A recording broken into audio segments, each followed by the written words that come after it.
আল্লাহর কাছে কোন বিষয়গুলো অপ্রিয়, আল্লাহর হাবিব সাল্লাল্লাহু আলাইহি সাল্লামের কাছে কোন বিষয়গুলো অপছন্দনীয়, আল্লাহ তাআলা কোন সব মানুষকে ভালোবাসেন না, পছন্দ করেন না, সে মানুষগুলোর তালিকাও আল্লাহর ভালোবাসার দাবিদারদের জানা থাকা উচিত। আজ আমরা কোরআনে কারীম থেকে আল্লাহর অপছন্দনীয় মানুষগুলো কারা তাদের ব্যাপারে জানব এবং আজকের এই মাহফিলে যদি আমাদের কারোর মধ্যে সেই গুণটি থাকে, সেই দোষটি থাকে, সেই বদঅভ্যাসটি থাকে যেটার কারণে আল্লাহর অপছন্দনীয় মানুষের তালিকায়, আল্লাহর অপ্রিয় মানুষের তালিকায় আমার নাম চলে গেছে, তাহলে সেক্ষেত্রে আমরা দ্রুততার সাথে এই মাহফিলে বসেই তওবায়ে নাসুহা করে, খাঁটি অন্তরে তওবা করে এখান থেকে আমরা যাব যে ওই বদঅভ্যাসটা ত্যাগ করে আল্লাহর প্রিয় পাত্র হওয়ার চেষ্টা করব। ঠিক আছে তো ইনশাআল্লাহ? তাহলে আমরা কোরআনের আয়াত থেকে আপনাদেরকে জানাবো যে আল্লাহ অমুককে অপছন্দ করেন। আপনি সাথে সাথে টর্চ দিয়ে দেখবেন আপনার মধ্যে সেটা আছে কিনা, আমি সাথে সাথে দেখব আমার মধ্যে আছে কিনা। যদি দেখি যে আল্লাহর অপছন্দনীয় মানুষদের যে তালিকা আছে তাদের মধ্যে আমিও পড়ে যাই, তাহলে মাহফিল থেকে উঠার আগে আগে এখানে বসেই নিয়ত করে ফেলবো যে এই বদঅভ্যাসটা ছেড়ে আল্লাহর অপছন্দনীয় মানুষের কাতার থেকে আমাকে বের হতে হবে। কারণ আল্লাহর অপছন্দনীয় মানুষের তালিকায় যদি নাম থাকে, এই লোক আল্লাহর সৃষ্টি জগতের সবচেয়ে হতভাগা, সবচেয়ে কপাল পোড়া। কারণ আল্লাহ কাউকে অপছন্দ করেন, ঘৃণা করেন, এর মানে হলো তার ঠিকানা জান্নাত না জাহান্নাম। অতএব আল্লাহর অপছন্দনীয় মানুষদের তালিকা জেনে সেই তালিকায় নিজের অন্তর্ভুক্তির কথা যদি আমরা টের পেয়ে যাই, কাল বিলম্ব না করে জানার সঙ্গে সঙ্গে তওবা করব, তওবায়ে নাসুহা করব, খাঁটি অন্তর থেকে তওবা করব যে আল্লাহ আমি এখান থেকে বেরিয়ে এসেছি। আপনি তওবা করে যদি সেটা ছেড়ে দেন এবং ওই বদঅভ্যাস থেকে বেরিয়ে আসেন, আপনি অটোমেটিকলি স্বয়ংক্রিয়ভাবে আল্লাহর অপছন্দনীয় মানুষদের তালিকা থেকে আপনার নাম আপনি কাটায় নিলেন ইনশাআল্লাহ। এরপর কোরআনে আল্লাহর পছন্দনীয় মানুষদের যে তালিকা আছে, আল্লাহ তাআলা ধৈর্যশীলদেরকে ভালোবাসেন। ইন্নাল্লাহা ইউহিব্বুল মুতাওয়াক্কিলিন, তিনি আল্লাহর প্রতি ভরসাকারীদেরকে আল্লাহ ভালোবাসেন। ইন্নাল্লাহা ইউহিব্বুত তাওয়াবিন, আল্লাহ তওবাকারীদেরকে ভালোবাসেন। ওয়া ইউহিব্বুল মুতাতাহিরিন, পবিত্রতা ভালোভাবে অর্জন করে যারা, সুন্দর করে ওযু করে, ভালো করে ফরজ গোসল করে, উত্তম রূপে কাপড় চোপড় পাক সাফ করে, এই মানুষগুলোকে আল্লাহ তাআলা পছন্দ করেন। আল্লাহর পছন্দনীয় মানুষের তালিকাও কোরআনে দেওয়া আছে। আমরা সেই তালিকায় প্রবেশ করতে পারবো যদি অপছন্দনীয় মানুষের তালিকা থেকে নিজেকে বের করতে পারি। সবাই নিয়ত করবো তো ইনশাআল্লাহ? মোহতারাম হাজরিন, 6 নম্বর পারার একেবারে প্রথম আয়াত। এই আয়াতে আল্লাহ রাব্বুল আলামিনের অপছন্দনীয় মানুষদের অপছন্দনীয় কাজের কথা আল্লাহ তাআলা বলেছেন। সর্বপ্রথমে আমরা সেটিকে বলতে চাই। সেটা কি? সেটা হলো কোনো মন্দ কথা, কোনো খারাপ কথা, কোনো বাজে কথা, এটা যদি কেউ প্রকাশ করে বেড়ায়, এটা যদি বলে বেড়ায়, এটা বলি জাহির, যেটা যদি জাহির করে বেড়ায়, এটা যদি ছড়াছড়ি করে বেড়ায়, তো এটা আল্লাহ অপছন্দ করেন। কারণ কোনো খারাপ জিনিস যদি ছড়াছড়ি করা হয়, তাতে সমাজে ভালো হয় না খারাপ হয়। একটা খারাপ জিনিস যখন খুব বেশি ছড়াছড়ি হয়, মানুষ সেটা চর্চা করে, গীবত শিকায়েতের মধ্যে ডুবে, পরনিন্দার মধ্যে ডুবে, মানুষ ধারণা করে এক লাইন জানলে তার সাথে আরো এক লাইন যোগ করে আরেকজনের চরিত্র হনন করে। এই জন্য মন্দ কোনো কিছু পেলেই সেটাকে ছড়াছড়ি করে বেড়ানো, এটা আল্লাহর অপছন্দনীয় কাজ। ফেসবুকের এই যুগে, সোশ্যাল মিডিয়ার এই যুগে, এমনকি অফলাইনেও চায়ের দোকানে বসে বসে মা বোনরা 2-4 জন একসাথে হলে কোনো একটা কিছু পাইলেই হলো, ওই তিলকে তাল বানায়া ওইটাকে রসিয়ে রসিয়ে আমরা গল্প করে করে ওই মন্দ জিনিসটা একজন থেকে আরেকজন, আরেকজন থেকে আরেকজন, এক চা দোকান থেকে আরেক চা দোকান, এক আইডি থেকে আরেক আইডি, প্রয়োজনে অপ্রয়োজনে আমাদের কোনো জাতীয় স্বার্থ থাকুক বা না থাকুক, আমরা এই জাতীয় মন্দ জিনিস পেলে ছড়াছড়ি অনেকে করি কি করি না। আল্লাহ সুবহানাহু ওয়া তাআলা বলেছেন, লা ইউহিব্বুল্লাহুল জাহরা বিস-সুই মিনাল কাওলি ইল্লা মান যুলিম। যদি কেউ কোনো খারাপ কথা, এটা সে চিৎকার চেঁচামেচি করে বলে বেড়ায়, প্রকাশ করে বেড়ায়, ঘোষণা দিয়ে বেড়ায়, এটার প্রচার করে বেড়ায়, তো আল্লাহ তাআলা এটা পছন্দ করেন না। তবে ইল্লা মান যুলিম, যদি কেউ জুলুমের শিকার হয়, নির্যাতিত হয়, মাজলুম হয়, ওই মাজলুম ব্যক্তি সে যদি মানুষের কাছে প্রকাশ করে বেড়ায় ওই লোকটি আমাকে জুলুম করেছে, আমি অমুক দ্বারা নির্যাতিত হয়েছি, নিষ্পেষিত হয়েছি, এরকম জুলুমের শিকার মানুষ যদি তার জুলুমের কথা বলেন এবং আত্মরক্ষার চেষ্টা করেন, জালিমকে চিহ্নিত করেন, তাহলে সেই মন্দ, সেটাও তো জুলুম করেছে একজন, মন্দ কথা মন্দ কাজ, ওইটার যদি ছড়াছড়ি হয়, ওইটা যিনি শিকার হয়েছেন তিনি যদি প্রচার করেন, অন্যদের কাছে বলেন, তাহলে সেটা আল্লাহর কাছে অপছন্দনীয় না। কারণ সে বেচারা তো নির্যাতিত, সে তো জুলুমের শিকার, সে জুলুম সহ্য কত করবে। যদি সে জালিমকে উপযুক্ত বিচারের মুখোমুখি করবার জন্য সোচ্চার হয়, তাহলে সেটা আল্লাহর কাছে অপছন্দনীয় না। আর এছাড়া যত মন্দ কথা আছে, খারাপ কথা আছে, কিছু একটা পেলেই হলো, বিশেষ করে মানুষের যখন ব্যক্তিগত কোনো দোষ ত্রুটি পাওয়া যায়, আমরা সেটাকে প্রচার করতে খুব মজা পাই, ঠিক না বেঠিক? নবী করিম সাল্লাল্লাহু আলাইহি সাল্লাম বলেছেন, তোমার কোনো মুসলিম ভাই এমন কোন একটা ভেজালে, বিপদে, ঝামেলাতে পড়েছে যে তার ভুলের কারণে হয়তো মান-ইজ্জত যায় এমন একটা জায়গায় বেচারা পড়েছে, চিপায় পড়ে গেছে। এই সময় সে চায় সবাই তাকে যেন সহযোগিতা করে, সাহায্য করে, তার এই দোষটা নিয়ে যেন খুব বেশি বাড়াবাড়ি চর্চা করি যেন না হয়, সেটা চায়। ওই সময় যদি কোনো আল্লাহর বান্দা দাঁড়িয়ে ওই ব্যক্তির ইজ্জতকে বাঁচাবার চেষ্টা করে যে ভুলে হয়ে গেছে, অথবা এরকম জটিল কিছু না, বেচারাকে একটু তার সম্মানটাকে রক্ষা করার চেষ্টা করে, তাহলে সেক্ষেত্রে যে এই উদ্যোগ নিল একজনের ইজ্জতকে বাঁচাবার জন্য, এই বেচারাও, এই লোকটাও তার জীবনে কখনো যদি এরকম বিপদে পড়ে, তাহলে আল্লাহ সুবহানাহু ওয়া তাআলা তার ইজ্জতকে এইভাবে রক্ষা করবেন। নবী করিম সাল্লাল্লাহু আলাইহি সাল্লাম বলেছেন, মান সাতারা মুসলিমা সাতারাল্লাহু লাহু ইয়াউমাল কিয়ামাহ, যে ব্যক্তি কোনো মুসলমানের দোষ গোপন করবে, কিয়ামতের ময়দানে মানব ইতিহাসের সকল সদস্য, আদম আলাইহিস সালাম থেকে নিয়ে কিয়ামত হওয়া পর্যন্ত আগত সকল মানুষ যখন উপস্থিত থাকবে, সবার সামনে ওই ব্যক্তির দোষটাকে আল্লাহ তাআলা ডেকে এনে গোপন করে দিবেন। আল্লাহ ডেকে কাছে এনে আল্লাহ রাব্বুল আলামিন বলবেন, চাদরে আবৃত, আপনি আল্লাহর কাছাকাছি এসেছেন। আল্লাহ সুবহানাহু ওয়া তাআলা বলবেন, বান্দা তুমি অমুক অমুক গুনাহ যে করেছো, আতাযকুরু যামবা কাযা ওয়া যামবা কাযা, তোমার অমুক অমুক পাপ, অমুক অমুক অনাচার, জুলুম, হারাম কাজ যে করেছো, তোমার কি মনে পড়ে? বান্দা বলবে, আল্লাহ অবশ্যই মনে পড়ে, সব তো প্রমাণ এভিডেন্স সহ আছে আল্লাহর কাছে। তখন আল্লাহ বলবেন, দুনিয়াতে সেটা আমি ঢেকে রেখেছিলাম, মানুষের সামনে প্রকাশ করে নাই, মানুষের সামনে তুমি ভালো ছিলা, কিন্তু তোমার তলে তলে এই দোষ ছিল, আমি ঢেকে রেখেছিলাম, প্রকাশ করি নাই, আজকেও ঢেকে রাখলাম, প্রকাশ করলাম না, তোমাকে মাফ করে দিলাম। আল্লাহর পক্ষ থেকে এই বিশাল বড় নেয়ামতটা ভাই, আপনার, আমার, ওনার আমাদের সবার প্রয়োজন ভাই। আমাদের দোষ ত্রুটি যদি সব আল্লাহ তাআলা প্রকাশ করে দেন, আমরা রাস্তায় চলতে পারবো না। কি বলেন? রাস্তায় চলার উপায় থাকবে? আপনার ছেলে মেয়ের সামনে, আপনার ভাই বোনের সামনে, আপনার মা বাবার সামনে, আপনার বন্ধু বান্ধবের সামনে আপনার সকল দোষ ত্রুটি, নাড়ি ভুড়ি সব যদি আল্লাহ তাআলা প্রকাশ করে দেন, এক মুহূর্ত পৃথিবীতে টিকা সম্ভব হবে? তাহলে কিয়ামতের ময়দানে আল্লাহ যদি আমাদের দোষ গোপন না করে প্রতিটা দোষ যদি প্রকাশ করেন, এর চাইতে বড় শাস্তি, এর চাইতে বড় আযাব আর কি হতে পারে? সে আযাব থেকে বাঁচার জন্য অন্যতম উপায় এবং মাধ্যম হলো দুনিয়াতে মানুষের দোষ ত্রুটি পেলেই সেটা বলে বেড়ানোর এই মানসিকতা পরিহার করতে হবে। হ্যাঁ, কিছু দোষের প্রচার প্রয়োজন আছে, মানুষকে সাবধান করার জন্য, সতর্ক করার জন্য, সেটাও যতটুকু না করলে নয় ততটুকু। এর বাইরে মানুষের দোষ নিয়ে অহেতুক চর্চা করে বেড়ানো, বিশেষ করে আবারও বলছি, ফেসবুকের এই যুগে, টুইটার, সোশ্যাল মিডিয়ার এই যুগে, টিকটকের এই যুগে, কিছু একটা পেলেই হলো এক শ্রেণীর ভাইরা আছি আমরা ওইটা নিয়ে রাস্তায় ঝাঁপায়া পড়ি। আল্লাহ আমাদের সবাইকে হেদায়েত দান করুন।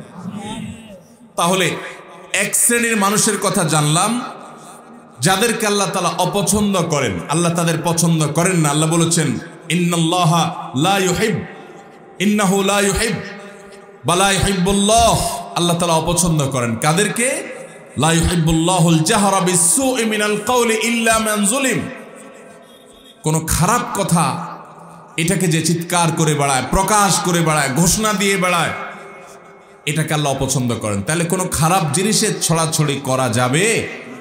করা যাবে না। আল্লাহ আমাদেরকে এই হারাম কাজ থেকে, এই নাজায়েজ কাজ থেকে, এই গুনাহের কাজ থেকে বেঁচে থাকার তৌফিক দান করুন। যেই গুনাহ যত ভয়াবহ, শয়তান ওইটা আমাদের কাছে তত মজাদার করে দেয়।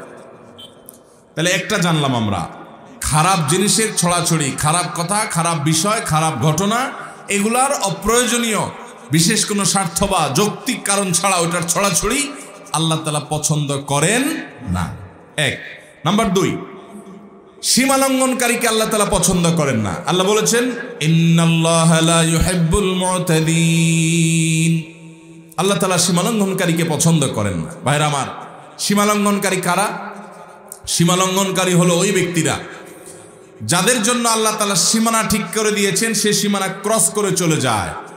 আপনি দেখা দিতে পারবেন অমুক অমুক অমুক অমুক নারীর সাথে, যাদের সাথে আপনার রক্তের সম্পর্ক আছে, নিজের স্ত্রী ছাড়া তাদের সাথে আপনি দেখা দিতে পারবেন। এছাড়া আপনার যাদের সাথে দেখা দেওয়া জায়েজ, মাহরাম, তাদের সাথে আপনি দেখা দিতে পারবেন। এটা আল্লাহর সীমানা। এর বাইরে বাকিদের সাথে দেখা দেওয়া যাবে? যাবে না। এটা হলো আল্লাহর সীমানা। এখন যদি সেই সীমানা ক্রস করে আপনি যেই কোনো নারীর ছবি পেলেন, ভিডিও পেলেন, ফুটেজ পেলেন, ফেসবুকে পেলেন, পেপারে পেলেন, ম্যাগাজিনে পেলেন, যেখানে পেলেন, রাস্তাঘাটে পেলেন, আপনি চান্সে তাকে দেখে নিলেন, মনে মনে হারাম স্বাদ আস্বাদন করলেন, জল্পনা কল্পনা করলেন, তাহলে আল্লাহ যে সীমানা দিয়েছেন সেই সীমানাটা আমরা ক্রস করলাম কি করলাম না? আল্লাহ যাদের সম্পর্কে, যাদের সাথে দেখা দেওয়াকে জায়েজ করেছেন, তাদের গণ্ডি ওভারটেক করে যাদের সাথে দেখা দেওয়ার অনুমতি আল্লাহ দেন নাই, আপনি সেখানেও গিয়ে দেখেছেন, তাহলে সীমানা ক্রস করছেন কি করেন নাই? এটা হলো সীমা লঙ্ঘন। সীমা লঙ্ঘনের আরো বহু দিক আছে। তাহলে আল্লাহ যেগুলোকে হারাম করেছেন সেগুলোতে লিপ্ত হলে সেটা হলো সীমা লঙ্ঘন। আমাদের সমাজে কিয়ামতের আগে আরো কত কিছু দেখা যাবে ভাইরা।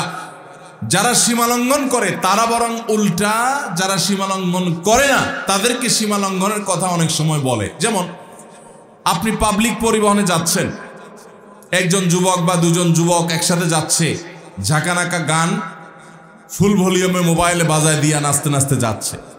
আপনি যদি বলেন যে ভাই রে, বাবা রে, এত জোরে গানের আওয়াজ দিয়ে রাখছো, আমার তো অসুবিধা হয় বা আমি গান শুনতে চাই না, তোমরা হয় হেডফোন দিয়ে শুনো আর না হলে বন্ধ করো, আশপাশে মানুষের ডিস্টার্ব করিও না। আল্লাহ এটাকে হারাম করেছেন, তুমি মুসলমানের সন্তান না, তাহলে তুমি এটা শুনিও না। এটা বলার পর দেখবেন অনেক যুবক আছে বলবে যে হুজুর বেশি বাড়াবাড়ি করা ভালো না, আল্লাহ সীমা লঙ্ঘনকারীরা অপছন্দ করেন। দেখবেন তখন ওয়াজ শুনাই দিবে। আছে না না এরকম লোক?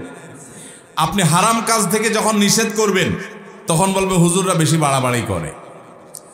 তো যে ব্যক্তি আল্লাহর সীমানা ক্রস করে চলে গেল, বাড়াবাড়ি তো সে করলো, যে নিষেধ করলো সে তো বরং আল্লাহর সীমানা ক্রস করতে নিষেধ করেছে, সে তো বরং সীমার মধ্যে থাকতে চাচ্ছে।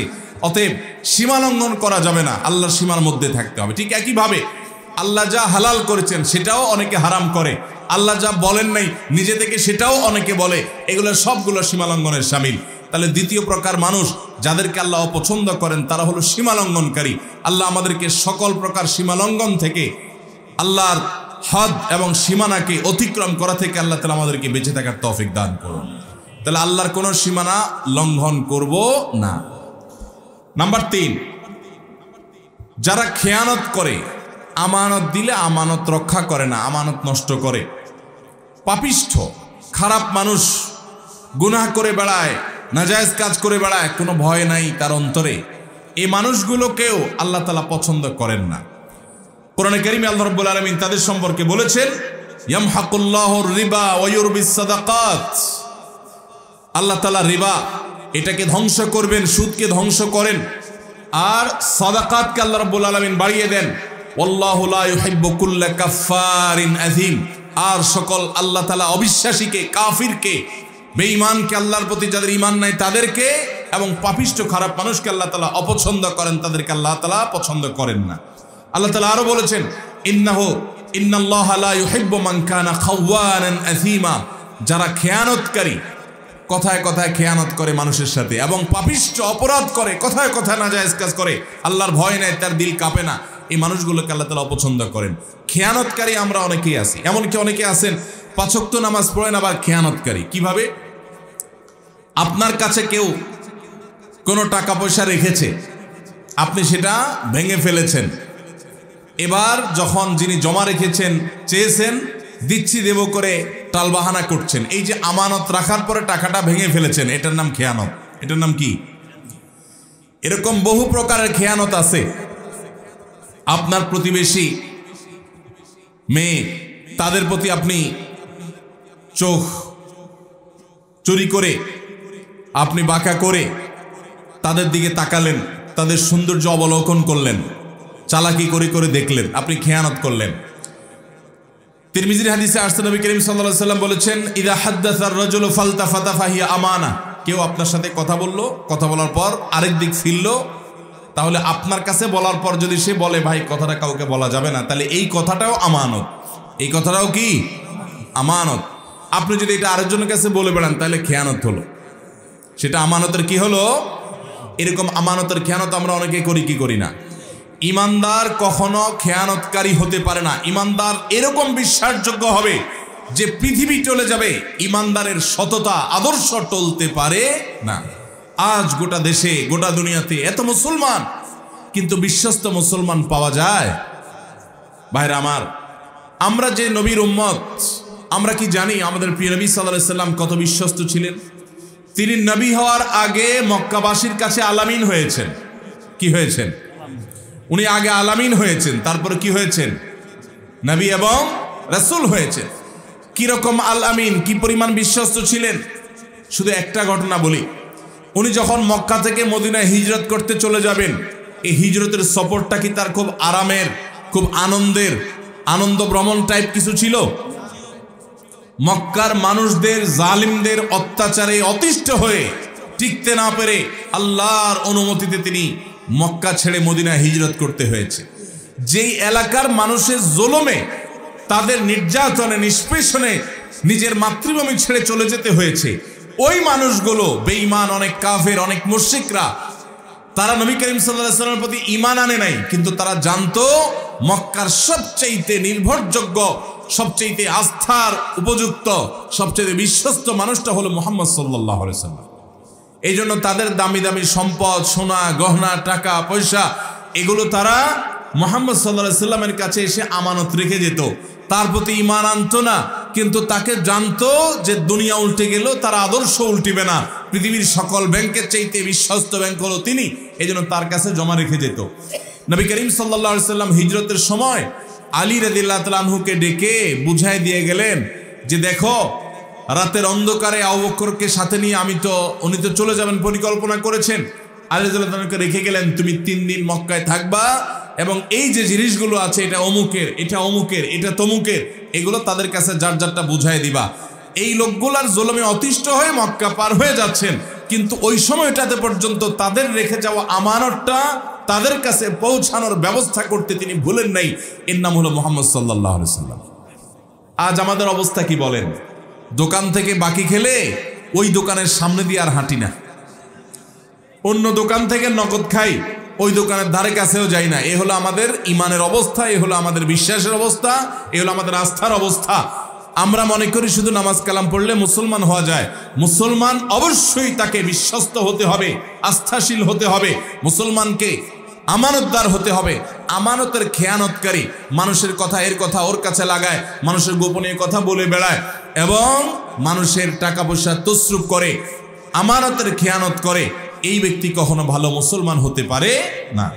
এই জন্য ভাইরা আমার, তৃতীয়ত আল্লাহর কাছে অপ্রিয় ব্যক্তি হলো আমানতের খেয়ানতকারী ব্যক্তি এবং যত পাপাচার আছে এগুলোতে লিপ্ত ব্যক্তি। 4 নম্বর, জালিম, অত্যাচারী, অবিচারী। আল্লাহ তাআলা তাদের সম্পর্কে বলেছেন, ইন্নাহু লা ইউহিব্বুজ জালিমিন। নিশ্চয় আল্লাহ রাব্বুল আলামিন জালিমদেরকে কখনো পছন্দ করেন না। অনেক লোক আছে দেখবেন, নামাজ পড়ে, রোজা রাখে, হজ করে, দান সাদাকা করে, ওয়াজ নসিহত করে, ওয়াজ নসিহত শুনে, কোরআন তেলাওয়াত করে, তাসবিহ তাহলিল করে। অনেক মহিলারা, মা বোনরা আছেন, তারা পর্দা পুশিদাও করে, কিন্তু আবার অন্যের প্রতি জুলুমও করে। আছে না নাই? শাশুড়ি তসবিহ হাত থেকে নামে না, কিন্তু ছেলের বউর উপর অত্যাচার করে। আছে না নাই? নিজের মেয়েটার শরীরটাতে তাও দেয়, আর আরেকজনের মেয়েকে পুত্রবধূ করে আনছে, তাকে খাটাতে খাটাতে পাগল বানায় ফেলায়। আছে না নাই? নিজের মেয়েটার কোনো দোষ চোখে পড়ে না, কিন্তু পরের মেয়েটার শুধু দোষ না, গুণটাও দোষের মতো দেখে। আছে না নাই? অনেক শ্বশুর আছেন কপালে দাগ পড়ে গেছে সিজদা দিতে দিতে, কিন্তু জুলুম করেন, নানাভাবে জুলুম করেন। জমিতে যখন তিনি চাষাবাদ করতে যান, আরেকজনের আইল ঠেলেন, জমি বাড়ান। আছে না নাই? ভাইরা আমার, অনেক ভাইরা আছি আমরা, দুর্বল পেলে, গরিব মানুষ পেলে তাদের উপরে চড়াও হই, তাদের উপরে অত্যাচার করি, তাদের হক নষ্ট করি, তাদের উপরে জুলুম করি। মনে রাখবেন, জুলুম এত ভয়াবহ অপরাধ, এত ভয়াবহ অপরাধ, কিয়ামতের ময়দানে কোন চতুষ্পদ জন্তু তারা কি আমাদের মতো তাদের আমলের কোনো হিসাব নিকাশ হবে? গরু, ছাগল, হাঁস, মুরগি, যত রকমের আল্লাহর সৃষ্টি আছে মানুষ ছাড়া, জিন ছাড়া, তাদের কোনো হিসাব নিকাশ হবে? আল্লাহ তাআলা হাঁস মুরগিকে বলবেন যে কি পরিমাণ খাইছো, হালাল খাইছো না হারাম খাইছো, হিসাব দিয়ে যাও? এরকম কোনো কথা আছে কোরআন হাদিসে? হাঁস মুরগি যদি আরেকজনের ঘরে যায়া তার প্লেট থেকে ভাত খেয়ে চলে আসে, কিয়ামতের ময়দানে আল্লাহ তাদেরকে জাহান্নামের শাস্তি দিবে না, এমন কোনো কথা আছে? কারণ তাদের এইসব হিসাব নিকাশ নাই, এগুলো হবে মানুষের। কিন্তু ভাইরা আমার, জুলুম এরকম একটা অপরাধ, এরকম একটা গুনাহ, জীবজন্তু পশু পাখিরাও যদি একজন আরেকজনের প্রতি জুলুম করে, কিয়ামতের ময়দানে শুধু ওই একটা অপরাধের বিচার তাদের হবে। নবী করিম সাল্লাল্লাহু আলাইহি সাল্লাম বলেছেন, শিং বিশিষ্ট কোন প্রাণী, ধরুন একটা গরু, সে শিং নাই এমন একটা প্রাণীকে যদি গুতা মারে, অর্থাৎ অত্যাচার অবিচার করে, দুর্বল যে তার প্রতি, কিয়ামতের ময়দানে আল্লাহ তাআলা ওই দুর্বলকে শিং দিবেন, অর্থাৎ শক্তি দিবেন, দিয়ে বলবেন যে এবার তুমি ওই সবল যে তোমার প্রতি জুলুম করেছিল দুনিয়াতে, তুমি তার প্রতিকার, তার বিহিত করতে পারো নাই, বিচার পাও নাই, আজকে তুমি তার প্রতিশোধ গ্রহণ করো। একই মাপের গুতা তাকে মেরে তার শাস্তি, তার প্রায়শ্চিত্ত তুমি নিশ্চিত করো, বুঝিয়ে দাও। তাদেরকে সৃষ্টি করবেন আবার আল্লাহ তাআলা। পশু পাখি এমনিতেও মৃত্যুর পর মাটির সাথে মিশে যাবে, কিন্তু যারা জুলুম করেছে ওই পশু পাখিগুলোকে, ওই প্রাণীগুলোকে আল্লাহ তাআলা আবার জীবিত করবেন। জালেমকে কেউ, যে জুলুম করেছে তাকেও, যার প্রতি জুলুম করা হয়েছে তাকেও, এরপরে ওই প্রাণীদের মধ্যে পর্যন্ত যে নির্যাতিত হয়েছে তাকে দিয়ে আল্লাহ তাআলা জালিম এবং নির্যাতনকারী, অবিচারকারী, অত্যাচারী ওই প্রাণীটিকে পর্যন্ত আল্লাহ তাআলা শাস্তি দিবেন। এরপরে বলবেন কুনু তুরাবা, যাও তোমরা মাটি হয়ে যাও। এবার মাটির সাথে তারা মিশে যাবে, তাদের না জান্নাত আছে না জাহান্নাম আছে। ভাইরা আমার, জুলুম এত ভয়াবহ অপরাধ, এত ডেঞ্জারাস বিষয় যে আল্লাহ সুবহানাহু ওয়া তাআলা পশু পাখিদের কোনো হালাল হারামের বাজ বিচার করবেন না, তাদের অন্য কোনো বিষয়ের কোনো হিসাব নিকাশ নেবেন না। কিন্তু তারাও যদি জুলুম করে, আল্লাহ রাব্বুল আলামিন এইভাবে পাকড়াও করবেন। তাহলে মানুষ হয়ে যদি আপনি কারোর প্রতি জুলুম করেন, কার প্রতি অবিচার করেন, কার প্রতি অত্যাচার করেন, আপনি নিশ্চিত থাকেন, আপনি যত ইবাদত বন্দেগী করেন, আপনি যত তাসবিহ তাহলিল করেন, আপনি যত ওয়াজ মাহফিল শুনেন, আপনি যত লম্বা লম্বা কথা বলেন, আপনি যত নেক আমল করেন না কেন, জালিম এবং অত্যাচারীর অত্যাচার অবিচারের বিচার হওয়া ছাড়া আল্লাহ তাআলা একটি কদম কিয়ামতের ময়দানের সামনে যেতে দিবেন না। ভাইরা আমার, নবী করিম সাল্লাল্লাহু আলাইহি সাল্লাম বলেছেন, সেদিন আসার আগে নিজেদের মধ্যকার দেনা পানা, কাউকে জুলুম করেছো, কাউকে গালি দিয়েছো, কারোর প্রতি অবিচার করেছো, এগুলোর বিচার, এগুলোর বিহিত, এগুলোর ক্ষমা চাওয়া, এগুলো সব ঝামেলা চুকায় নাও সেদিন আসার আগে, যেদিন কেউ কারোর কোনো উপকারে আসবে না, কেউ কাউকে ছাড় দিবে না। ভাইরা আমার, নবী করিম সাল্লাল্লাহু আলাইহি সাল্লাম সাহাবীদেরকে জিজ্ঞাসা করেছেন, আতাদরুনা মানিল মুফলিস, তোমরা কি জানো সবচেয়ে বড় ভিখারি কে? সাহাবীরা বললেন, আল মুফলিসু ফিনা মাল্লা দিনার লাহু ওয়ালা দিরহামা। হে আল্লাহর রাসূল, যার কোনো টাকাও নাই, পয়সাও নাই, আমরা জানি সেই সবচেয়ে ভিখারি, সেই সবচেয়ে হতভাগা। নবীজি সাল্লাল্লাহু আলাইহি সাল্লাম বলেছেন, সে সবচেয়ে বড় হতভাগা না রে, আসল হতভাগা, এর চাইতে বড় হতভাগা হলো যে দুনিয়াতে অনেক নামাজ কালাম পড়েছে, অনেক কোরআন খতম করেছে, অনেক রোজা রেখেছে, অনেক দান সাদাকা করেছে, অনেক ওয়াজ মাহফিলে হাজির হয়েছে, অনেক ওয়াজ মাহফিল শুনেছে, অনেক ওয়াজ মাহফিলের ভলান্টিয়ারি করেছে, অনেক ওয়াজ মাহফিলে টাকা পয়সা দিয়েছে, অনেক ভালো কাজ করেছে, বাবা মার কথা শুনেছে, অনেক ভালো কাজ করেছে, কিন্তু সে কাউকে জুলুম করেছে, কেউ কাউকে গালি দিয়েছে, সে কাউকে ধাক্কা দিয়েছে, কারো হক মেরেছে, কারো টাকা মেরেছে, জুলুম করেছে। কিয়ামতের ময়দানে সকল পাওনাদার হাজির হবে, একজন একজন করে সবার পাওনার বিচার আল্লাহ করবেন। এবং ওই দিন তার তো আর টাকা পয়সা দেওয়ার মতো থাকবে না। ওই পশু পাখিদের মতো আল্লাহ তাআলা বলবে না তুমিও একটা ধাক্কা দিয়ে দাও। আল্লাহ তাআলা তার নেকামল যেগুলো কষ্ট করে সে আনছে ওইগুলো পাওনাদারকে দিয়ে বুঝে বিদায় করবেন। এভাবে দিতে দিতে তার নেকামল শেষ হবে, পাওনাদার শেষ হবে না। এবার পাওনাদারদের পাপের বোঝা তার মাথায় দিয়ে তারপর তাকে জাহান্নামে নিক্ষেপ করবেন। অনেক আমল করে, অনেক আমলের পাহাড় নিয়ে হাজির হওয়ার পরও এরকম খালি হাতে জাহান্নামে অন্যদের আযাব, অন্যদের গুনাহের বোঝা নিয়ে মাথায় জাহান্নামে যারা যাবে, নবী সাল্লাল্লাহু আলাইহি সাল্লাম বলেছেন এরা হলো সৃষ্টি জগতের সবচেয়ে হতভাগা, সবচেয়ে কপাল পোড়া, সবচেয়ে ভিখারি, সবচেয়ে অভাবী। এই রিক্ত এরকম অসহায় মানুষগুলো তারাই হবে যারা দুনিয়াতে জুলুম করে জুলুমের বিহিত করা ছাড়া দুনিয়া থেকে গেছে। আল্লাহ তাআলা আমাদেরকে জুলুম থেকে বেঁচে থাকার তৌফিক দান করুন। আল্লাহ তাআলা হাদিসে কুদসিতে বলেছেন ইন্নী হারামতু যুলমা আলা নাফসি। ও বান্দারা, আল্লাহ বলছেন যে আমি নিজের প্রতি নিজে জুলুমকে হারাম করে দিয়েছি। ওয়ামা রব্বুকা বিযাল্লামিল লিল আবিদ। তোমাদের রব তার কোন বান্দার প্রতি কোন প্রকার জুলুম করবেন না, কোন প্রকার জুলুম করবেন না। আল্লাহ বলেছেন আমি নিজের প্রতি নিজে জুলুমকে হারাম করে দিয়েছি, অতএব তোমরাও একে অন্যের প্রতি খবরদার জুলুম করবেন। আমরা অনেকে আছি জুলুমকে কোনো বিষয় মনে করি না।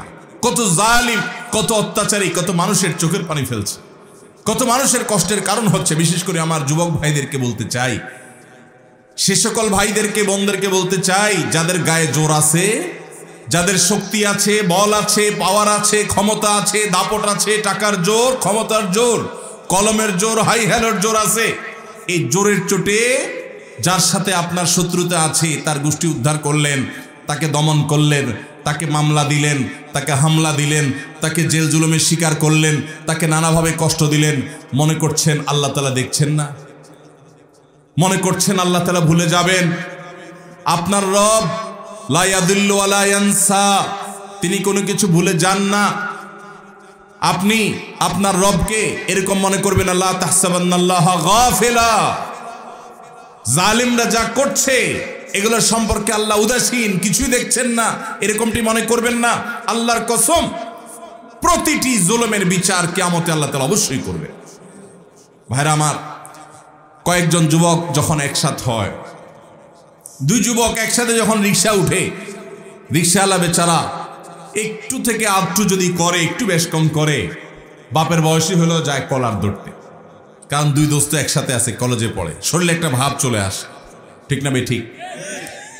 আপনি যে রিক্সাওয়ালাকে একটা ধাক্কা দিয়ে গেছেন, একটা ঘুষি, একটা থাপ্পড়, একটা গালি দিয়ে চলে গেছেন, বেচারা তো ভয়ে কিছু বলে নাই। কলেজের ছাত্র মারবে, কয়েকজন একসাথে আছে, কিছু বলে নাই।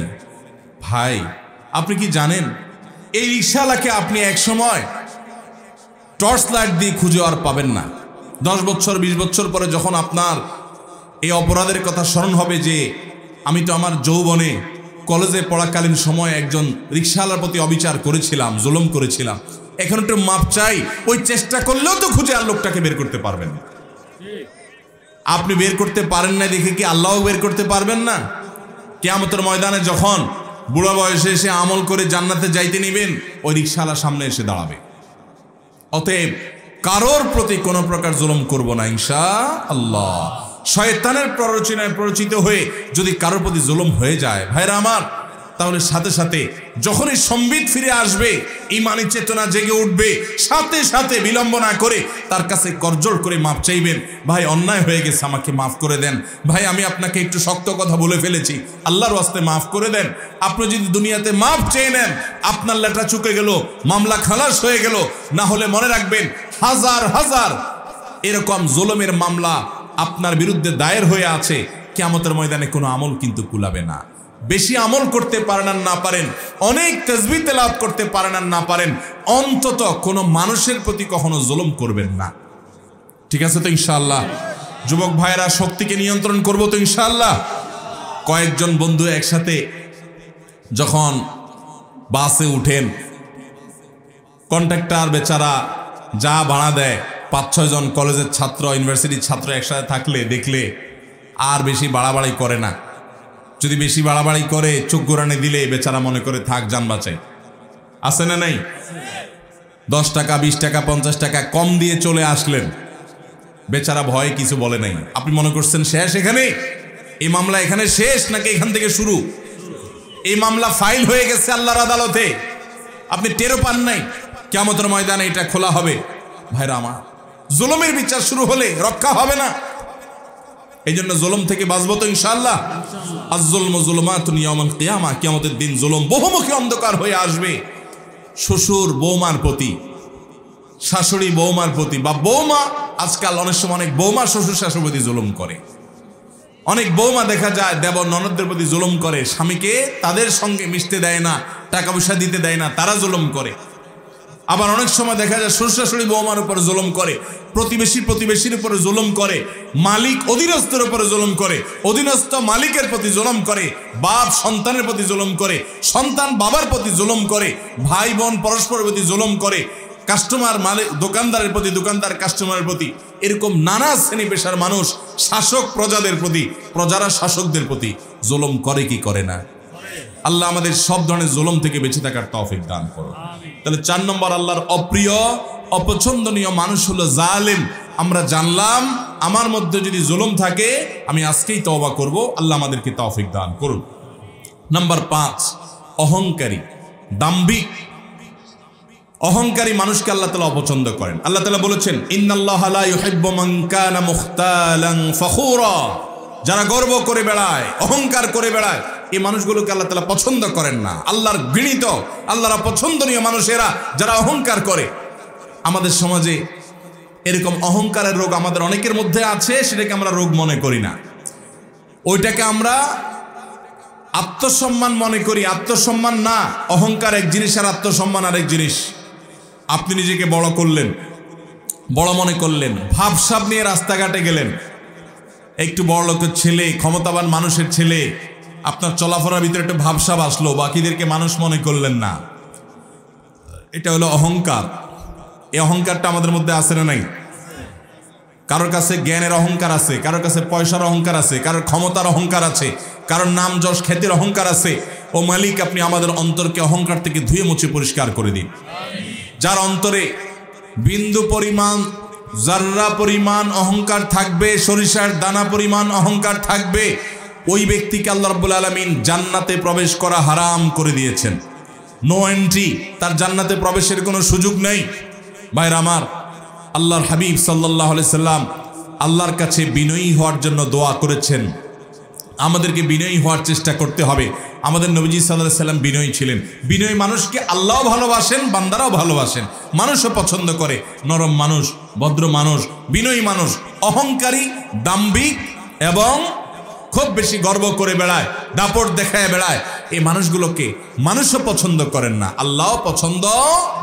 অতএব মাটির মানুষ হব, চলাফেরায়, আচার আচরণে, কথায় যেন কোনো অবস্থাতে অহংকার প্রকাশ না হয়।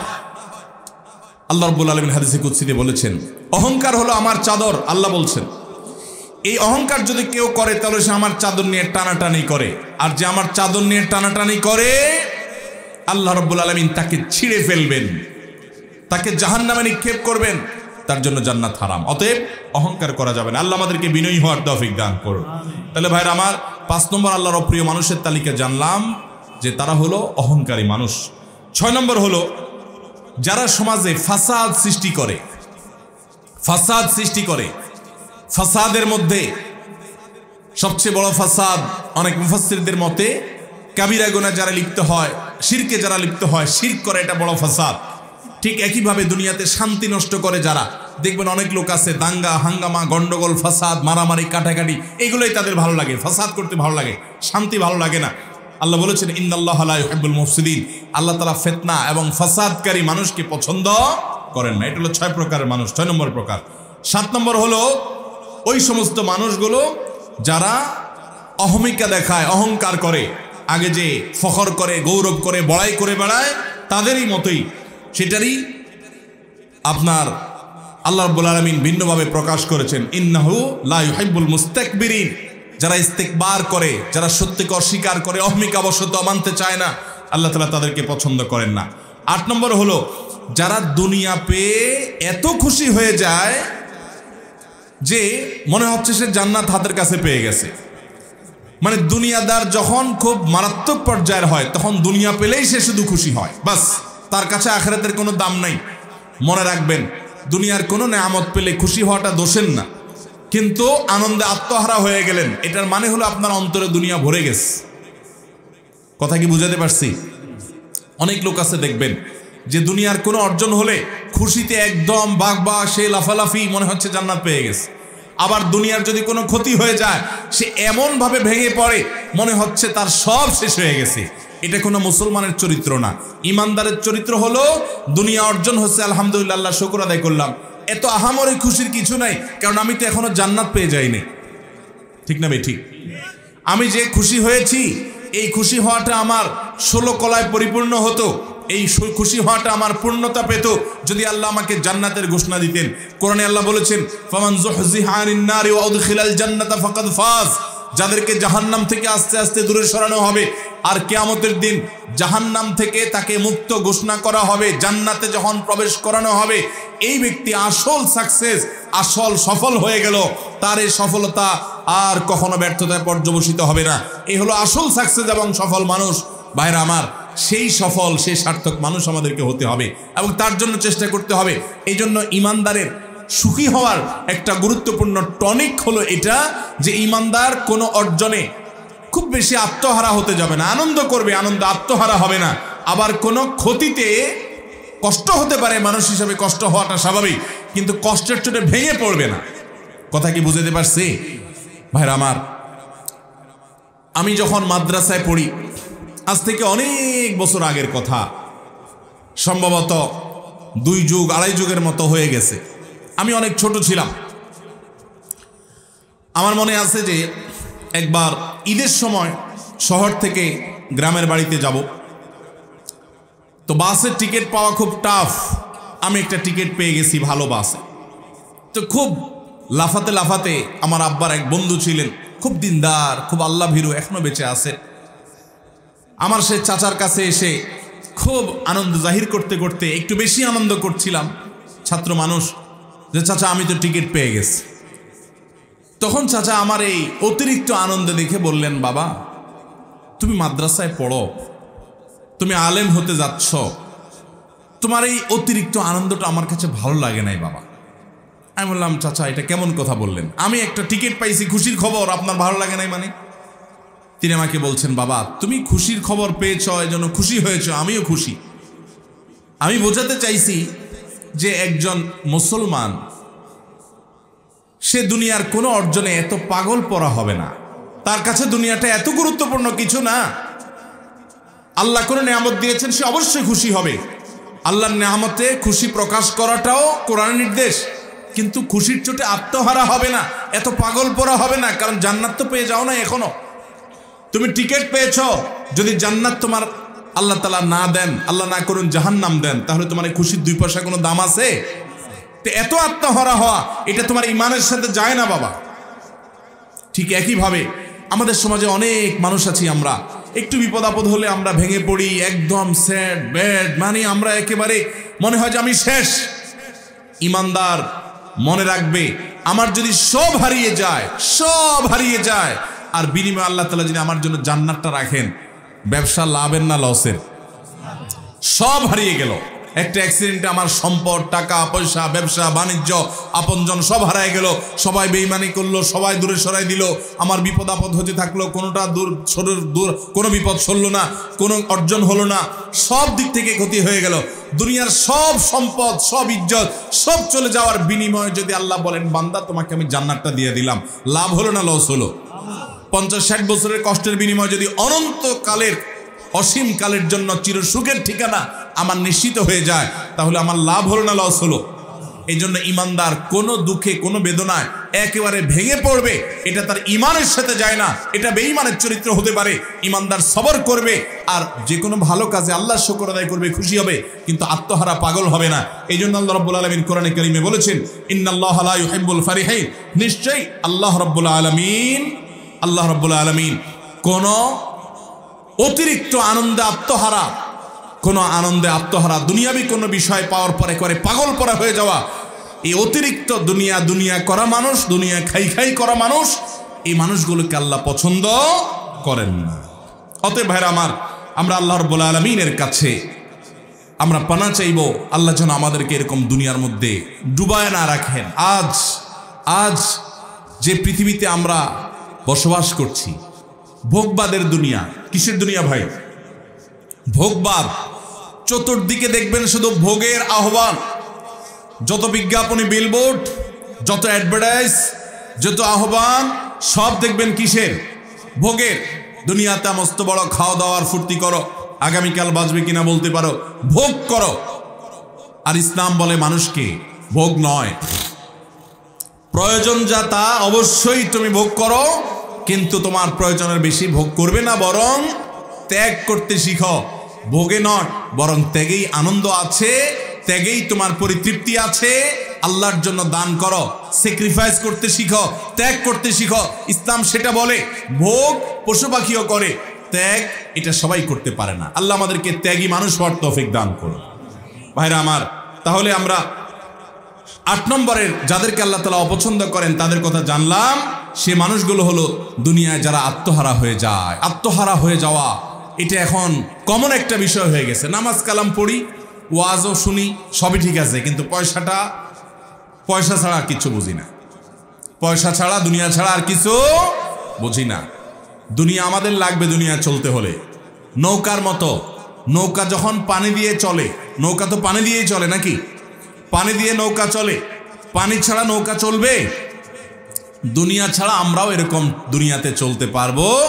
দুনিয়াতে চলতে হলে দুনিয়ার দরকার আছে, টাকা পয়সা, রিজিক, থাকার জায়গা, এগুলো দরকার আছে। কিন্তু যদি সেগুলো আমাদের ভিতরে ঢুকে পড়ে, একদম আমরা দুনিয়ার ভিতরেই ডুব দিয়ে যাই, দুনিয়া ছাড়া কিছু না বুঝি, সারাদিন শুধু দুনিয়া দুনিয়া করি, তাহলে নৌকার ভিতরে পানি ঢুকার মতো হয়ে যাবে। ওই নৌকা অ্যাক্সিডেন্ট করবে, ডুবে যাবে, আমরা দুনিয়ার ভিতরে ডুবে যাবো। আজকে সে অবস্থা হয়েছে। আল্লাহ আমাদের সবাইকে আখিরাতমুখী হওয়ার তৌফিক দান করুন। আমাদের পূর্বসূরীদের দুনিয়া বিমুখতার ঘটনাবলী এবং ইতিহাসগুলো জানার চেষ্টা করবেন। সালাফের পূর্বসূরীদের কিভাবে দুনিয়া বিমুখতা জানার চেষ্টা করবেন। নবী করিম সাল্লাল্লাহু আলাইহি ওয়াসাল্লাম তিনি বলেছেন, দুনিয়া এবং দুনিয়াতে যা কিছু আছে, সারা পৃথিবীর সকল নেয়ামত, সকল নেয়ামতের উপকরণ, ভোগের উপকরণের সবগুলো মিলে আল্লাহর কাছে যদি একটা মাছির ডানা পরিমাণ মূল্যবান হতো, তো আল্লাহর প্রতি বেঈমান কোন কাফের, কোন মুশরিক, আল্লাহর কোন অবাধ্য নাফরমানকে আল্লাহ রাব্বুল আলামিন এক যোগ পানিও দুনিয়া থেকে পান করতে দিতেন না। এক যোগ পানিও পান করতে দিতেন না। যদি দুনিয়ার দাম আল্লাহর কাছে একটা মাছির ডানার পরিমাণ হতো, এতটুকু দামও নাই। এটা মৃত্যুর আগে টের পাওয়া যাবে না। আল্লাহ আমাকে আপনাকে আমাদের বুঝার তৌফিক দান করুন। দুনিয়ার মোহ আমাদের অন্তর থেকে আল্লাহ তাআলা বের করার তৌফিক দান করুন। গোটা পৃথিবীতে মুসলমানরা আজ লাঞ্ছিত বঞ্চিত হওয়ার অন্যতম একটা কারণ এটাও যে মুসলমানরা আজ দুনিয়ার ভিতরে হাবুডুবু খেয়েছে। নবী করিম সাল্লাল্লাহু আলাইহি সাল্লাম তার এক হাদিসে বলেছেন যে একটা সময় আসবে যে খাবার সামনে নিয়ে যেরকম কাফিররা, খাবার সামনে নিয়ে যেরকম খাদকরা টানাটানি করে ভাগযোগ করে খেয়ে ফেলে, তোমরা মুসলমানরা দুনিয়াতে তোমাদেরকে অমুসলমানরা কাফেররা ভাগযোগ করে খাবে, লুটপাট করে জুলুম করবে। কাশ্মীরের লোকদেরকে জুলুম করবে এক গ্রুপ, ইরাকের মুসলমানদেরকে জুলুম করবে আরেক গ্রুপ, ফিলিস্তিনের মুসলমানদেরকে জুলুম করবে আরেক গ্রুপ। এক এক দেশের মুসলমানদেরকে জুলুম করার জন্য এক এক গ্রুপ ভাগযোগ করে নিবে। খাদকরা খাবার যেরকম টেনে ছিঁড়ে একজন আরেকজনে এক একটা নিয়ে আরেকজনকে আরেকটা দিয়ে তারা এরকম খায়, ঝাঁপায় পড়ে, তোমাদের উপর এরকম ঝাঁপায় পড়বে। সাহাবায়ে কেরাম বলেছিলেন, ইয়া রাসূলুল্লাহ, সেদিন আমাদের সংখ্যা কম হবে, সেজন্য নবীজি বলেছেন, না, লা বাল আনতুম ইয়াউমা ইদিন কাসীর, তোমরা সেদিন অনেক থাকবে। ওয়ালাকিন্নাকুম গুসাউন কাগুসাইস সাইল, কিন্তু পানির উপরে, বানের পানিতে যেরকম খড়কুটা ভাসে, তোমাদের দাম সেরকম হবে। অমুসলিমদের অন্তর থেকে তোমাদের ভয় তুলে দেওয়া হবে। সেটা কি কারণে হবে? নবী করিম সাল্লাল্লাহু আলাইহি সাল্লাম বলেছেন, হুব্বুদ দুনিয়া ওয়া কারাহিয়াতুল মাউত, তোমরা মরণকে ভয় করবে। মুসলমান মরণকে এত ভয় করবে না, মৃত্যু হলে তো আমার আল্লাহর সাথে সাক্ষাতের সৌভাগ্য হবে। এবং দুনিয়ার মোহ তোমাদের ভিতরে এমন ভাবে ঢুকে পড়বে যে তোমাদের অবস্থা এরকম হবে। মুসলমান যেদিন দুনিয়ার মোহকে ছুঁড়ে ফেলতে পারবে, সেদিন মুসলমান আবারও দুনিয়াকে জয় করবে। সাহাবায়ে কেরাম তাদের সামনে বিভিন্ন সম্রাটদের স্বর্ণখচিত রাজমুকুট মসজিদে নববীর সামনে এসে ফেলে রাখা হতো। সাহাবায়ে কেরাম দেখে স্লেশের সাথে ঠাট্টার সাথে তাকাতেন, উষ্ঠা মারতেন, ওইটাকে দাম দিতেন না, কারণ তারা জানতেন দিন শেষে এটা দুনিয়া, এর একটা শেষ আছে। মুসলমানের দৃষ্টি তো অনেক গভীরে, অনেক দূরে, সে তো জান্নাত পর্যন্ত দেখে, দুনিয়ার সামান্য নজর না। আল্লাহ আমাদের সবাইকে সেরকম মানুষ হওয়ার তৌফিক দান করুন।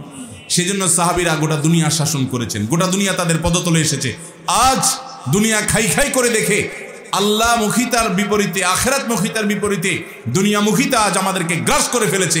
এজন্য কাফের মুশরিকরা গোটা পৃথিবীকে ভোগবাদী করে তোলার অপচেষ্টা লিপ্ত। তারা জানে মুসলমানদেরকে ভোগবাদী করতে পারলে মুসলমানদেরকে পদানত করা যাবে, হয়েছেও তাই।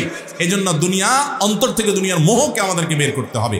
আল্লাহ তাআলা সেজন্য বলেছেন ইন্নাল্লাহা লা ইউহিব্বুল ফারিহিন, অতিরিক্ত দুনিয়া নিয়ে খুশি হওয়া, অতিরিক্ত দুনিয়ার মোহে নিজে হাবুডুবু খেয়ে দুনিয়ার জন্য পাগল পড়া হওয়া মানুষ, এগুলোকে আল্লাহ তাআলা পছন্দ করেন না। 9 নম্বর যে মানুষগুলোকে আল্লাহ পছন্দ করেন না তারা হলো অপচয়কারী। আল্লাহ বলেছেন ইন্নাহু লা ইউহিব্বুল মুসরিফিন। অপচয় আমাদের মধ্যে আছে না নাই? অপচয় এখন অনেকেই আমরা করি। আমরা মনে করি যে পয়সা করে কিছু হলেই বোধহয় একটু অপচয় না করলে আমার ধনী এবং বড়লোকগিরি জাহির হয় না। অথচ ইমানদার কখনো অপচয় করতে, আল্লাহ তাআলা কোরআনে কারিমে আমাদেরকে বলেছেন যে আল্লাহর নেককার বান্দাদের বৈশিষ্ট্য, ইবাদুর রহমানের বৈশিষ্ট্য হলো ওয়াল্লাযীনা ইযা আনফাকু লাম ইউসরিফু ওয়া লাম ইয়াকতুরু ওয়া কানা বাইনা যালিকা কাওয়ামা। আল্লাহর রহমানের বান্দা হলেন তারা যারা যখন খরচ করে না অপচয় করে, অপব্যয় করে না, তারা কৃপণতা করে। নবী করিম সাল্লাল্লাহু আলাইহি ওয়াসাল্লাম কৃপণতা থেকে পানা চেয়েছেন, আল্লাহুম্মা ইন্নী আউযু বিকা মিনাল বুখলি ওয়াল জুবন। আল্লাহ, আপনার কাছ থেকে আমি পানা চাই বখল থেকে, কৃপণতা থেকে। আল্লাহ রাব্বুল আলামিন আমাদেরকে মধ্যমপন্থী হওয়ার তৌফিক দান করুন। ব্যয়ের ক্ষেত্রে মধ্যম পন্থা অবলম্বন করতে হবে, অপচয় করা যাবে না, অপব্যয় করা যাবে না। এরপর 10 নম্বর যে মানুষগুলোকে আল্লাহ রাব্বুল আলামিন অপছন্দ করেন সেটি এসেছে নবী করিম সাল্লাল্লাহু আলাইহি ওয়াসাল্লামের হাদিসে। তিনি বলেছেন ইন্নাল্লাহা লা ইউহিব্বুল ফাহিশা ওয়াল মুতাফাহহিশ।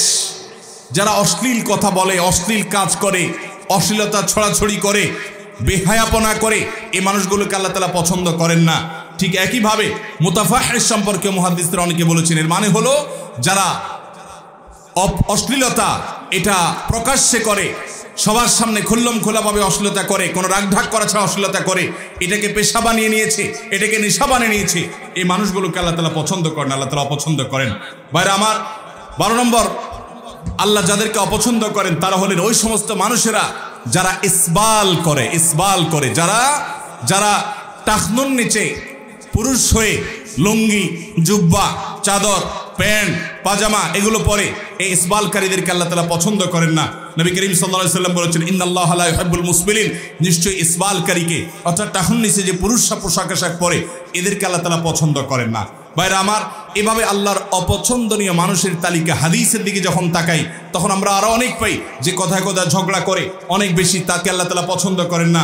যে ব্যক্তি বেচা কিনা করতে গিয়ে কথায় কথায় শপথ করে, কসম খায় এবং কাস্টমারকে ঠকাবার জন্য মিথ্যা কসম খায় এবং প্রয়োজনে অপ্রয়োজনে কসম করে, অনেক দোকানদারও আছে এরকম, তাদেরকে আল্লাহ তাআলা অপছন্দ করেন। ঠিক একইভাবে যে ব্যক্তি গরিব হয়ে আবার অহংকার করে, আল্লাহ তাআলা তাদেরকে অপছন্দ করেন। যে ব্যক্তি ধনী হয়ে জুলুম করেন, তাদেরকে আল্লাহ তাআলা অপছন্দ করেন। যে ব্যক্তি দুনিয়াটা খুব ভালো বোঝে, আখিরাতের কিছুই বোঝে না, এই মার্কালা মানুষ আমাদের সমাজে এখন ভরা, এরা আল্লাহর অপছন্দনীয় মানুষের তালিকায় আছে। আল্লাহর অপছন্দনীয় মানুষের তালিকা এরকম খুঁজলে আমরা আরো অনেক পাবো কোরআন এবং হাদিসের আলোকে। আমরা কোরআন থেকে এবং নবী করিম সাল্লাল্লাহু আলাইহি ওয়াসাল্লামের হাদিস থেকে আল্লাহর অপছন্দনীয়, আল্লাহ যাদেরকে ঘৃণা করেন, অপছন্দ করেন, সে মানুষগুলোর তালিকা জানলাম। আল্লাহ যাদের অপছন্দ করেন তারা কোথায় যাবে? জান্নাতে না জাহান্নামে? আল্লাহর অপছন্দের মানুষগুলো কি জান্নাতে যাওয়ার সুযোগ আছে? তাহলে আমাদেরকে মন্দ কথার ছড়াছড়ি এটা থেকে বেরিয়ে আসতে হবে। এই গুনাহের কাজ করা যাবে না, এটাকে শিল্পে পরিণত করা হয়েছে আজকাল সোশ্যাল মিডিয়াতে, এবং সীমা লঙ্ঘন করা যাবে না। সীমা লঙ্ঘন কি সেটা আবার বুঝতে হবে। হারামকে যদি কেউ ওভারটেক করে যায় সেটা সীমা লঙ্ঘন। আল্লাহ যা বলেন নাই সেটাও যে বলে সে সীমা লঙ্ঘন করে। ঠিক একইভাবে কোনো খেয়ানত করা যাবে না, আমানতের খেয়ানত করা যাবে না, আমানত রক্ষা করতে হবে। পাপিষ্ঠদের আল্লাহ তাআলা অপছন্দ করেন। জুলুম করা যাবে না, জালিমদের আল্লাহ অপছন্দ করেন। অহংকার করা যাবে না, তাদেরকে আল্লাহ অপছন্দ করেন। ফাসাদ সৃষ্টি করা যাবে না, তাদেরকে আল্লাহ অপছন্দ করেন। অহমিকাবশত সত্য অস্বীকার করা যাবে না, তাদেরকে আল্লাহ অপছন্দ করেন। এবং দুনিয়ার মোহে আচ্ছন্ন হয়ে এটার জন্য পাগল পরা হওয়া যাবে না। আল্লাহ তাআলা এরকম দুনিয়া পাগল মানুষগুলোকে অপছন্দ করেন। ভাইরা আমার, অশ্লীলতা যারা করে, রাগঢাক না করে যারা অশ্লীলতাকে শিল্পে পরিণত করেছে, বেহায়াপনাকে যারা শিল্পে পরিণত করেছে, এই মানুষগুলো আল্লাহ অপছন্দের এবং ঘৃণার। আল্লাহ তাআলা আমাদেরকে আল্লাহর অপছন্দের সকল তালিকায় যত মানুষ আছে, আল্লাহ তাআলা সে সমস্ত বদভ্যাসওয়ালা মানুষগুলো থেকে আল্লাহ তাআলা আমাদেরকে বেরিয়ে আসার তৌফিক দান করুন। সবাই এই সমস্ত বদভ্যাসগুলো ছাড়বো তো ইনশাআল্লাহ? আল্লাহর প্রিয় পাত্র হওয়ার চেষ্টা করবো তো ইনশাআল্লাহ? আল্লাহ আমাদের সবাইকে আমল করার তৌফিক দান করুন। সবাই আমল করব।